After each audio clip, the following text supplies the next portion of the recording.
Já pararam para pensar como é que uma coleção de textos tão antigos escritos ao longo de séculos conseguiu sobreviver a milênios de história para chegar até nós?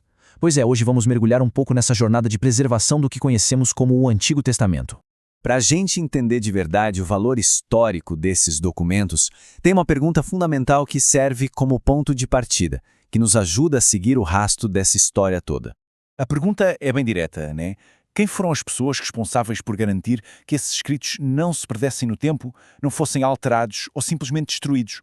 E olha que interessante, a resposta não está num cofre ou numa biblioteca escondida, mas sim numa prática cultural, contínua, de um povo inteiro. Vamos aprofundar um pouco o que é que isso significa na prática. Aqui a gente olha mais de perto quem eram afinal esses guardiões e como é que o método deles foi tão eficaz durante tanto tempo. O mais importante aqui é entender que essa tradição não era algo passivo, sabe? Pelo contrário, era um sistema superativo que envolvia escribas muito bem treinados, estudo em comunidade e regras extremamente rigorosas para copiar os manuscritos. Tudo isso para garantir que o texto passasse de uma geração para outra da forma mais fiel possível.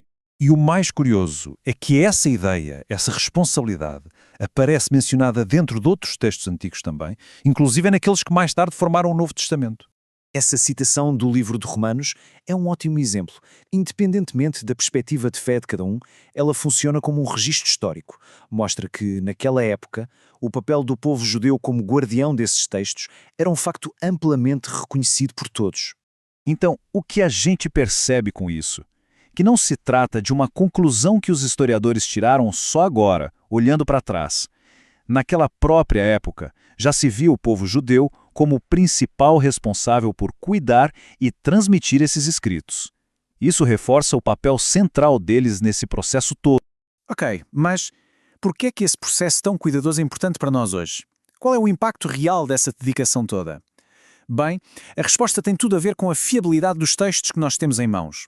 Pensa nisto como um sistema de controle de qualidade que durou séculos. Cada rolo era copiado seguindo regras super estritas. Chegavam a contar letras e palavras para evitar erros.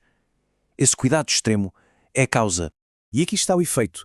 É por causa desse método de preservação que esses documentos têm um grau de fiabilidade histórica notável. É isso que permite que académicos e investigadores hoje estudem os textos com a confiança de que eles são uma representação muito, mas muito fiel dos originais. E assim, todo este percurso nos traz de volta à pergunta inicial, só que agora a gente tem um contexto histórico e cultural muito mais claro para responder. Vamos lá, de novo à pergunta.